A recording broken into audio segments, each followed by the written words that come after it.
खुलुमबाय बड'लेण्ड साबजेक्टआव बयखौबो बरायबाय रादाबखौ फरायदों आं प्रमद खाख्लारिया। गिबि रादाबाव दङ गसाइगावआव सासे उखिलखौ गाग्लोबदों। क'क्राझार जिल्ला गसाइगाव महकुमानि सिङाव थानाय 1 नं हुदुमखाथा गामियाव मोनाबिलिनि समाव उखिलखौ दोलोवारि गाग्लोबो गामिनि सुबुंफोरा मकबुल हुसेन मुंनि उखिलनि न'खराव बेंग्रिनानै दोलोवारि गाग्लोबो गामिनि सुबुंफोरा। मिथिनो मोननाय बादिब्ला सासे उन्दै गथ'साजों गनायथावै मुगैथाव सोमोन्दो थानायनि थाखाय गाग्लोबदों उखिल मकबुल हुसेनखौ। उखिलनि गारिखौ बुख्रेबनानै होयो माखासे गाग्लोबग्रा सुबुंफोरा। उनफारसे गाग्लोबग्राफोरनि आखाइनिफ्राय गसाइगाव पुलिस बिफाना उखिलखौ बोखांनानै थाना फारसे लाना फैयो। गेलेमु बिथिङाव फिन बर' हारिनि थाखाय गोग्गाथाव खौरां। बर'नि फिसा फुटबल गेलेगिरि उपुर्न नार्जारिया सायख'जादों। ओडिशानि भुबानेश्वराव फैगौ 1 आगस्टनिफ्राय जानो गोनां भारतनि सिनियर आइजो फुटबल हानजायाव बर'नि फिसा उपुर्न नार्जारिया सायख'जानाया बर' हारिनि थाखाय गोग्गाथाव खौरां। गुवाहाटीनि गंसे हटेलनिफ्राय 7 बर' सिख्लाफोरखौ हमनो हादों।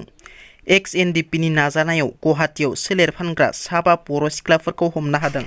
गुवाहाटीयाव गरम बन्द थाहैनाय 7 सोलेर फानग्रा बर' सिख्लाफोरखौ गंसे हटेलनिफ्राय एक्स-NDFB हमनो हानाय भिडिअ'आ दासान्दि ससियेल मिडियायाव गोबां गोसारगासिनो। महाराष्ट्रआव ACPआ गावनि बिसि आरो बानायसोखौ पिस्तलजों गावथारदों।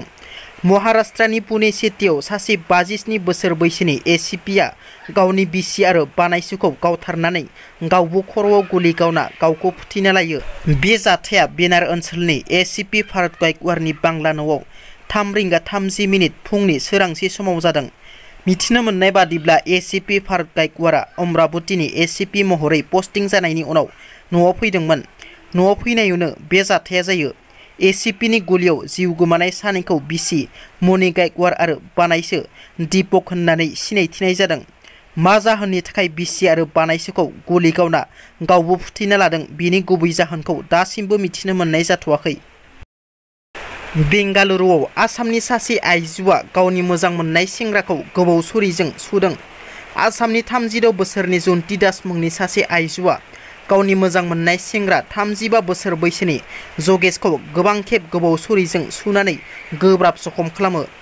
मिथिनो मोननाय बादिब्ला सानैनि गेजेराव नांज्लायनाय जानायाव आइजोआ गावनि बयफ्रेन्डखौ छुरिजों सुनानै जखम खालामो। न' खाथिनि सुबुंफोरा उनाव जगेशखौ सेन्ट जन हस्पिटालाव गोब्राब हालतआव थिसननाय जायो।